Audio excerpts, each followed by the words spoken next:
ప్రస్తుతానికి mutual fund industry పరిస్థితి ఎలా ఉంది? లాస్ట్ రీసెంట్ టైమ్స్‌లో 1, 2 మంత్స్‌లో బాగా బజ్ క్రియేట్ చేసిన కేటగిరీ వైస్ మ్యూచువల్ ఫండ్స్ ఏమున్నాయంటారు? ఒకసారి మన ఆడియన్స్‌కి డీటెయిల్‌గా చెప్పగలరా? మనకి మంచి యాజ్ ఎ హోల్ మ్యూచువల్ ఫండ్‌లో సెక్టర్ రిటర్న్స్ చూసుకుంటే కూడా highest was financial services sector. ఏవైతే funds specific to financial services sector funds ఉండేనో అవి మాత్రం 17% గ్రో అయ్యాయి in last 3 months. They were the number 1.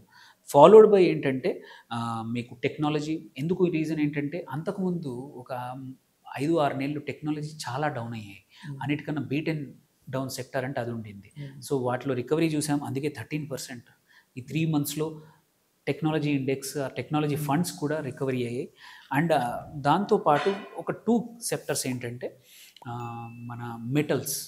Usually మనం చూస్తాం ఏంటంటే ఈక్విటీస్ పర్ఫామ్ చేయనప్పుడు మెటల్స్ బాగా పర్ఫామ్ చేస్తాయి. That is clearly evident. Last 1 year returns తీసుకుంటే హైయెస్ట్ కేటగిరీ రిటర్న్స్ తీసుకుంటే మెటల్స్, ప్రీషియస్ మెటల్ సెక్టర్ ఏదైతే ఉందో ఫండ్స్ ఉన్నాయో 30% గ్రో అయ్యాయి. Second best is at 16, వెరాస్ metals was very good.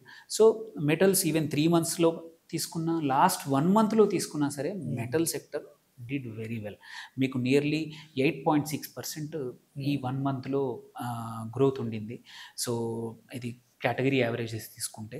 So yes, కొన్ని సెక్టర్స్ లైక్ డెట్లో కూడా ఏంటంటే ఎస్పెషల్లీ ఇంట్రెస్ట్ రేట్స్ పడిపోతున్నాయి కాబట్టి రిటర్న్స్ మంచిగా వచ్చే అవకాశాలు ఉన్నాయి. సో అక్కడ కూడా ఎవరైతే హోల్డ్ చేస్తున్నారో వాళ్ళకి డెట్లో కూడా ఎస్పెషల్లీ ఇంట్రెస్ట్ రేట్స్ పడిపోయేటప్పుడు నీ హోల్డింగ్స్ రిటర్న్స్ పెరుగుతాయి అన్నమాట. సో అందుకే అవి కూడా కొన్ని లార్జ్ మిడ్ క్యాప్ కన్నా కూడా ఈ డెట్ కేటగిరీస్ మంచిగా పర్ఫామ్ చేశాయి ఈ టైంలో.